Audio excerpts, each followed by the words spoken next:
Oke guys, kita lanjut dulu. Aku mau nanyain tentang apa bedanya musik liturgi sama musik rohani. Lagu liturgi sama lagu rohani. Sorry. Apa tuh Mas Dan? Nah, kalau lagu liturgi seperti yang saya jelaskan tadi mengandung tiga unsur tadi yang dibahas. Nah, kalau lagu rohani itu ada yang mungkin sifatnya biblis, tapi ada lebih mencirikan keakuan, istilahnya egosentrisnya. Jadi misalkan lagu intinya di luar 3 poin itu. Di luar 3 poin itu. Nah, dalam Lokakarya Musik Liturgi tahun 2009 kalau nggak salah, itu kita pernah dikasih tahu bahwasanya kalau lagu yang liturgi itu bisa dinyanyikan pada saat perayaan Ekaristi. Kemudian kalau bagaimana dengan lagu rohani? Jadi ada lagu yang tipe A, tipe B, tipe C, dan itu ada. Lengkap sekali, ya. Ada kategorinya. Misalkan yang tipe A memang bisa dinyanyikan pada saat misa. Kemudian yang tipe B dinyanyikan hanya untuk bagian-bagian tertentu. Yang tipe C tidak boleh dinyanyikan dalam saat misa. Jadi misalkan terutama yang masih banyak pelanggaran itu misalkan untuk lagu-lagu perkawinan ya, misalkan ya. Masa dalam misa perkawinan kita nyanyi Don't Cry For Me Argentina, kan itu bukan lagu.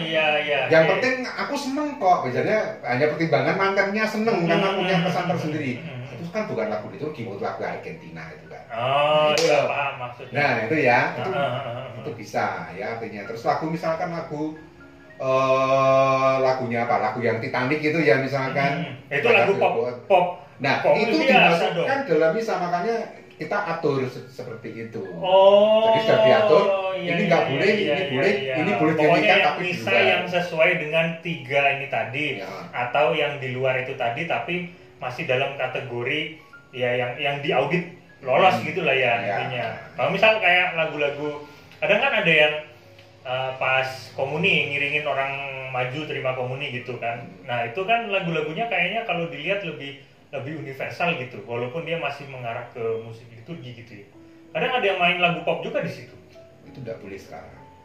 Harusnya tidak boleh ya. Sudah kalau lagu komuni ya harus yang biasanya ada unsur di situ, ada tubuh dan darah, harus ada itu ya. Itu namanya lagu komuni seperti itu ya. Berarti ada temanya pas dengan itu. Itu kalau kita mau ketat dengan liturgi ya kita pakai lagu-lagu lagu-lagu yang misalkan sudah banyak sih, ada di Puji Syukur, ada di Mada Bakti ada. Yang khusus untuk komuni. Ya ada lagu-lagu komuni, terus ada di BBT juga ada. Bahkan lagu-lagu yang belum terdaftar dalam 3 buku itu pun sebenarnya juga ada juga yang bisa dimasukkan dalam lagu. Yang penting sesuai dengan 3 kriteria tadi itu. Paham. Sampai sini saya paham teman-teman. Karena katanya ribet banget ya, antara nggak cuma musik liturgi sebenarnya ya, musik-musik lain juga ada beberapa kriteria, apalagi masuk di dalam salah satu upacara keagamaan. Nah, buat teman-teman semua, kita ngobrol-ngobrol di sini sebagai ilmu pengetahuan lebih ya teman-teman ya. Kita di channelnya Mas Kris ini semua kita akan bahas seputar tentang musik apapun itu teman-teman. Jadi kita sendiri harus open mind dengan apa yang namanya musik itu sendiri ya. Musik itu luasnya aja Mas Kris baru tahu nih. Ada model-model yang begini-begini gitu. Kirain main musik gereja itu kita bisa nyanyiin musik rohani di situ terus diorganin gitu nggak? Ternyata nggak cuma sekedar itu teman-teman. Beda-beda ya. Aku mau nanya lagi ke Mbak Perkis sekarang. Kalau ngajar anak-anak di gereja, kalau anak-anaknya itu salah misal mencetnya, itu kan ditonton orang banyak gitu ya. Wah grogi, gemeter, terus salah. Terus gimana dong? Selama kan mesti ada persiapan dulu ya sebelum mau tugas di gereja, Pak. selalu aku beritahu begini, nanti kalau salah jangan diulang karena chordnya umat kan menyanyi terus dan kita tidak bisa berhenti di tengah jalan untuk membetulkan kesalahan. Jadi kalau salah lupakan terus lanjut ke not berikutnya, lupakan aja. Nggak disenggol? Senggol langsung gantian gitu. Selama aku jadi guru belum pernah aku terus diajar murid gitu belum pernah. Jadi ya nggak asik ya.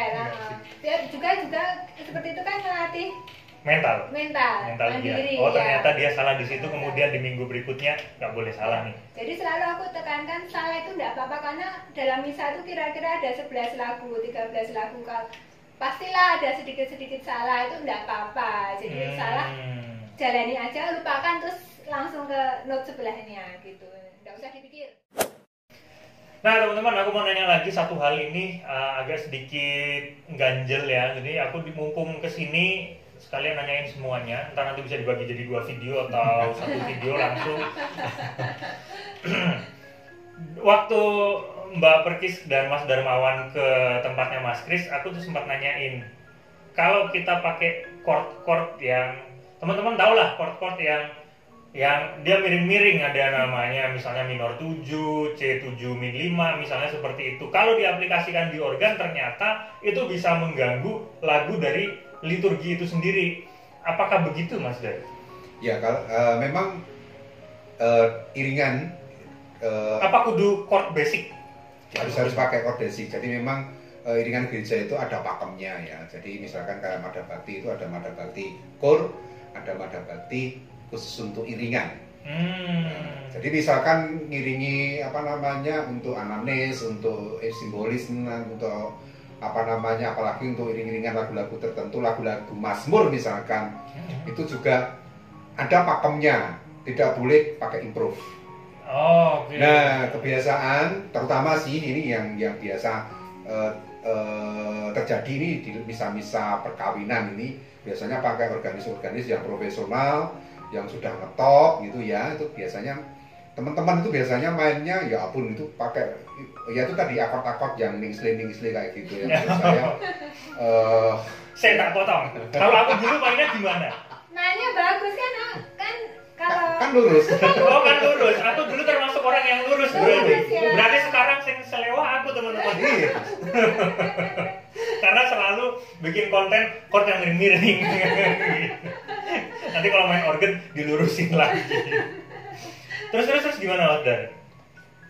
Kan dalam tadi kita sampai nikahan, orang yang nikahan pakai organis apa namanya profesional, kadang dia improve dan macam-macam gitu. SATP berkaitan dengan Betul. Tadi misalkan ada beberapa teks lagu ya, teks lagu oleh arrangernya itu sudah ditentukan SATB-nya seperti ini. Tunggu, SATB itu sopran, alto, tenor, bass. Itu tatanan dalam paduan suara, benar Mas Dar ya? Iya, tuh kalau teman-teman belum tahu. Terus lanjut. Nah, itu kan kalau sudah ada SATB-nya, itu kan berarti oleh si arranger itu mengendaki misalkan pas bagian ini akordnya ini, pas bagian ini akordnya ini, pas bagian ini akordnya ini. Sudah kelihatan dari susunan. Dan itu pasti harmonis. Iya, harmonisnya pasti kelihatan. Kalau kita nambahi dim apa gitu ya berarti jadi anharmonis. Iya. Ketahuan kalau organisnya fals gitu loh. Ketahuan selewah gitu intinya. Ketahuan kalau dia nambahin ada sesuatu. Iya. Gitu ya, paham. Makanya di orkes dan di paduan suara itu bener-bener ada pakemnya kan, nulis gitu kan. Iya. Oke, paham. Ya. Sekarang kita sudah dicerahkan teman-teman tentang yang namanya musik liturgi. Aku mau nanya Mas Dar sama Mbak Perkis, bikin karya juga kan pastinya. Udah berapa banyak? Oh. Siapa dulu nih? Oh beda. Nah, satu keluarga kok dijadiin satu. Berapa banyaknya enggak pernah ngitung. Oh, jadi banyak banget. Ngitung enggak? Enggak gitu. Enggak ngitung ya. Pokoknya nulis aja terus nganu ya. Dulu pernah sih, tapi tahun 2014 atau 2015 saya pernah ngitung sudah di angka ya 50 lebih. 50 lebih, ya ampun. Tuh ya teman-teman. Itu baru saya, belum ya. Oh beda? Beda. Oh, alah Gusti. Beda ternyata. Tuh teman-teman ya, mungkin kalau dicampur-campur bisa 90-100 kali. Ya mungkin. Iya kan bisa sampai segitu ya. Karena ada yang sudah dibukukan, ada yang sudah menjadi CD, dan ada yang belum. Ada yang belum tuh artinya masih dalam proses. Enggak, maksudnya masih yang istilahnya masih masih dinyanyikan dalam lingkungan terbatas. Oke. Nah, itu teman-teman. Berkarya ya, berkarya. Walaupun bagaimanapun juga kita harus berkarya, teman-teman. Mau kita umur berapapun juga kita harus berkarya kalau kita suka dengan apa yang kita sukai. Ya, nah, benar nggak Mas Dan? Iya dong. Jangan masih muda kalian ini nggak mau untuk berkarya. Jadi jangan cuma mainin karya orang lain dong, bikin karya ya. Kalau teman-teman suka dengan musik liturgi kayak mereka ini bisa bikin karya-karya musik liturgi. Kalau teman-teman suka musik jazz, bikinlah karya-karya musik jazz. Nggak tahu gimana caranya nonton main musik jazz, bisa nonton channelnya Mas Kris. Nah, kalau pengen belajar musik liturgi, mereka juga ada channel YouTube kan ya? Ada. Namanya Saras Perkis, teman-teman. Mas Kris nanti akan tulis di deskripsi ya. Mereka juga ngajar organ di sini dan mereka juga ada channel YouTube di situ. Masih baru ya?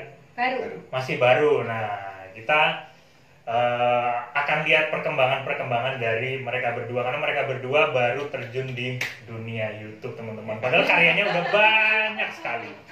Ya, karyanya udah banyak sekali. Coba dari dulu mereka udah tahu tentang dunia YouTube pasti udah lewat channelnya Mas Kris. Kalau Sandro, aku mau nanya sama mama papanya aja, karena katanya Sandro malu kalau diajakin ngobrol. Nah, si Sandro ini kan juga pinter main organ. Itu diracunin bapaknya apa emaknya? Apa karena dia milih sendiri? Ya, ibunya. Bapaknya vokalis ya. Terus kenapa kau suka organ? Kayaknya organ lebih mudah daripada gitar, biola. Wah, masa sih? Organ itu pedalnya ada, tangan kirinya ada, tangan kanannya ada di atasnya. Itu jadi organ itu mikir 4, melodi di tangan kanan, iringan di tangan kiri, bass kaki untuk kaki kiri, dan volume untuk kaki kanan. Sama aja kayak ngedrum berarti ya. Iya. Mikir 4. Mikir 4 ya. Sandro kasih sedikit melodi dong sama Mas Kris. Apa dikit-dikit aja melodi. Mau intro boleh, mau lagu sepotong aja deh, dikit aja.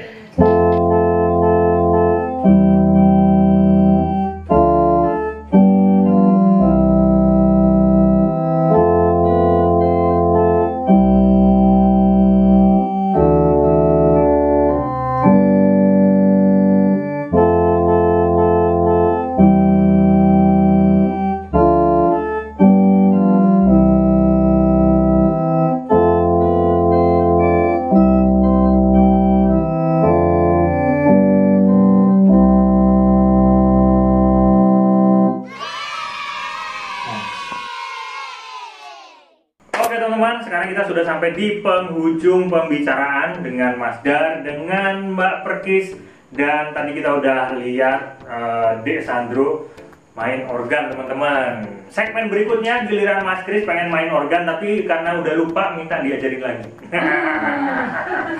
Gitu aja ya teman-teman ya. Yang belum subscribe channel ini, tolong subscribe channel ini, subscribe juga channelnya Saras Perkis, teman-teman. Dan buat teman-teman, untuk Piano Buddies lagi ada pembukaan lagi di bulan Oktober ini, solfeggio dan improvisasi piano, teman-teman, masing-masing 5 orang tidak lebih. Untuk keterangannya bisa di kolom deskripsi. Pamit dulu. Tunggu, ada sesuatu. Oh, ada sesuatu, teman-teman. Ada sesuatu ternyata. Karena Krisna udah jauh-jauh datang ke rumah kami, ini ada tanda kasih dari kami, CD lagu ciptaan kami berdua. Wede, ini. Thank you. Dan bukunya. Bukunya dong.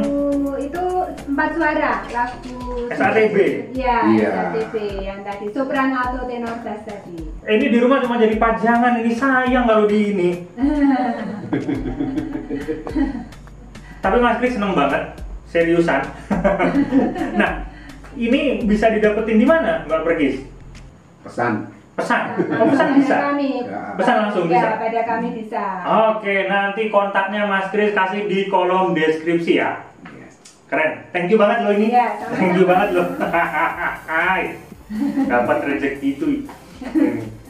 Oke teman-teman, kita akan mulai di kesempatan berikutnya. Sehat selalu dan salam harmonis.